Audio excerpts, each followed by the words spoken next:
The End of Autumn, Part 3. In this third installation, I begin Part 3 of the End of Autumn preamble with the Poetry of Us, to be followed up by our poetess, Paula Sheen. Beyond the poetry of us, of our minuscule but wondrously vast beingness, there is the mess of it all. There is a romantic aspect to the destruction and creation of us, but until experienced, not viewed as such.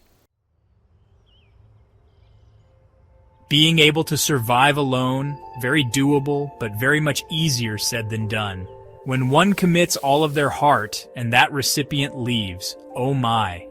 Having endured this with the death of my wife and again with my twin flame, and once more in the loss of my worldly perspectives, words do not describe that experience. It felt as if the world collapsed upon itself. I couldn't walk, not even 100 yards without falling to my knees. Spending nearly 3 years sequestered in my room crying, sleeping, and not eating, but every few days I wanted only not to breathe again. I had become the gravity of a galactic black hole, devoid and empty, yet open to receiving everything. It was time for my rebirth, my being okay being spiritually naked, an empty cup waiting to be filled with all that is good and holy. That time was the time of awakening from learned, kept, self-generated, and self-righteously defended worldly deceptions. It was my dark night of the soul, my satori, my I am moments, my dance with chaos. Let me put it this way. In our darkness lives our light. The event of being broken down and every moment since is the most destructive time of life.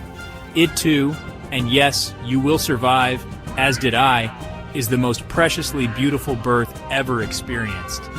It is a messy, tumultuous finding of home. A new year, so to speak. Never again perceiving oneself as merely and only flesh, as of the world. This is when we realize we were not living but dying.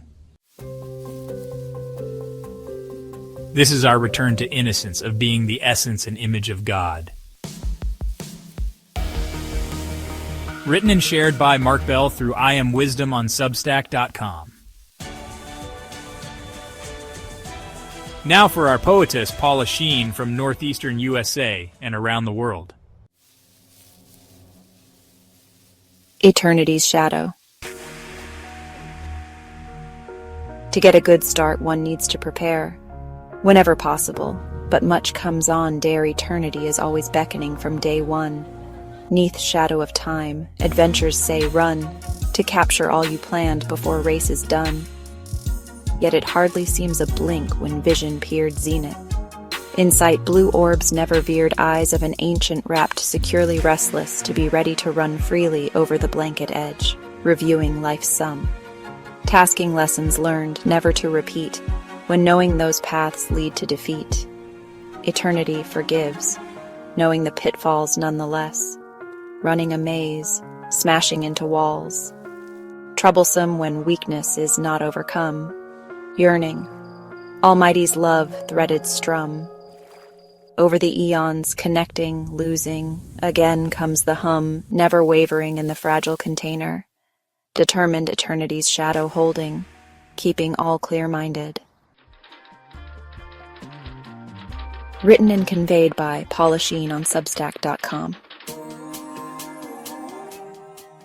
Love lost to the ages.